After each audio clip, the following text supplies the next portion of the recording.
Good morning students. आज हम देखेंगे impact of globalisation on agriculture. वैश्वीकरण का कृषि पर प्रभाव। वैश्वीकरण के कारण वित्त और बैंकिंग, व्यापार और राजकोषीय संबंधों, जीवन के तरीकों, फुर्सत या अवकाश के समय की गतिविधियों में क्रांतिकारी परिवर्तन कर दिया है। इन परिवर्तनों ने भारतीय कृषि में सामाजिक, सांस्कृतिक और संस्थात्मक शक्तियाँ निर्मित कर दी हैं, जिसके कारण भारत के ग्रामीण क्षेत्रों की कृषि के क्षेत्र में क्रांतिकारी प्रभाव आए हैं, जो गांव, कस्बा, नगर, महानगर और राष्ट्रीय सीमा को लांघकर अंतर्राष्ट्रीय स्तर से संबंधित हो गया है।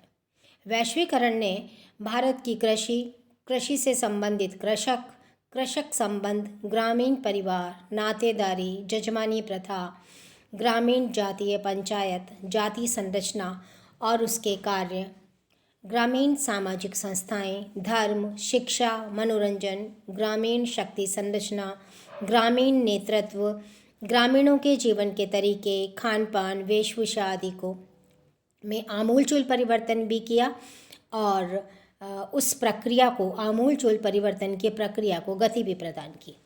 तो सार रूप में हम कहें तो वैश्वीकरण ने कृषि से संबंधित आर्थिक, सामाजिक, सांस्कृतिक, राजनैतिक, शैक्षिक, मनोरंजनात्मक, मनोवैज्ञानिक आदि सभी क्षेत्रों को ग्राम के स्तर पर प्रभाव डालकर विश्व को विभिन्न वृहद संस्थाओं से संबंधित कर दिया। इसलिए उपरोक्त पृष्ठभूमि में हम वैश्वीकरण का प्रभाव भारतीय कृषि पर एवं भारतीय कृषि का प्रभाव वैश्वीकरण पर जो पड़े हैं उनको हम देखेंगे। किसान की बात करें तो किसान बीज, जड़ी बूटियों, नवीन प्रकार के अन्न आदि का कृषि बहुराष्ट्रीय कंपनियों के प्रवेश का प्रतिकार कर रहे हैं।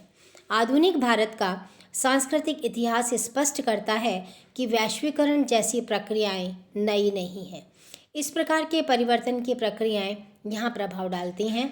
अंतर सिर्फ इतना है कि इनके कारकों और नवाचारों का प्रभाव इन पर हमें देखने को मिलता है। लेकिन वर्तमान में वैश्वीकरण ने कृषि एवं व्यापार में धनी एवं विकासशील देशों के बीच बहुत बड़ी खाई बना दी है और इसे पाटना बहुत आवश्यक हो गया है। वैश्वीकरण के कारण भारत के गरीब किसानों की कठिनाई औद्योगिकृत राष्ट्रों में किसानों को दी जाने वाली सब्सिडी से सीधा संबंध है। भारत के किसान अपने कृषि उत्पाद विश्व बाजार में नहीं बेच पा रहे हैं।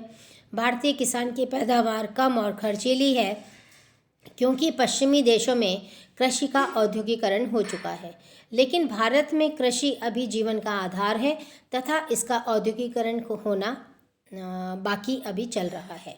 तो भारत के किसानों की अन्य देशों के किसानों की तुलना में पैदावार की क्षमता बहुत कम है। वैश्वीकरण के कारण भारत को कृषि क्षेत्र में अपना अस्तित्व बनाए रखने के लिए उत्पादन क्षमता को बढ़ाना होगा और इसीलिए राधाकृष्णन ने कहा कि भारत में कृषि के क्षेत्र में उत्पादन में वृद्धि करने की व्यापक संभावनाएं हैं, जैसे जल संसाधनों के सदुपयोग के प्रति हेक्टेयर पैदावार में वृद्धि की जा सकती है। सूखी खेती के क्षेत्रों में भी उचित प्रौद्योगिकी अपनाकर पैदावार में वृद्धि की जा सकती है।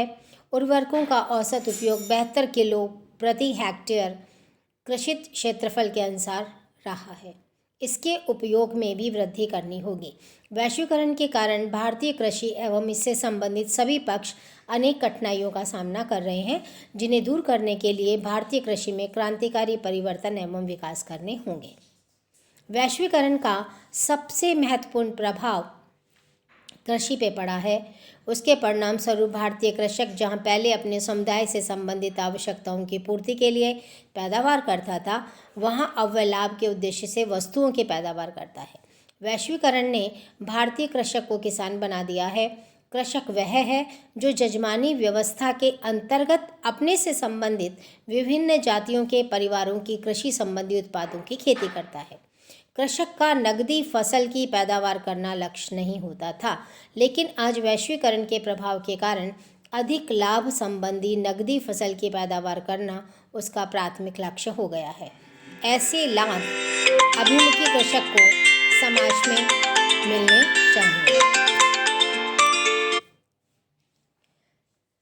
लेकिन आज वैश्वीकरण के प्रभाव के कारण अधिक लाभ संबंधी नकदी फसल की पैदावार करना उसका प्राथमिक लक्ष्य हो गया।